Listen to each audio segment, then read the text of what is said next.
আমরা দূর থেকে আসছি রে তাই মামু দাঁড়ান না ভাই। চুপ এই মামু এই মামু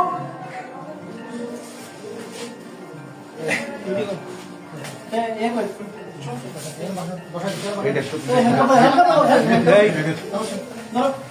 আপনি স্যার সমস্যা নেই আপনি স্যার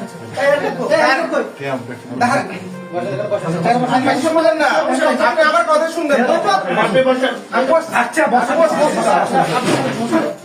আমি আসছি তো ভাই, দাঁড়ান না।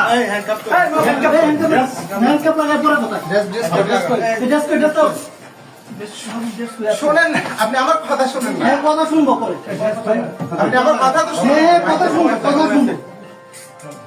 বসেন বসেন এবার বসেন বসতেছি বসেন বসতেছি। ড্রেস করে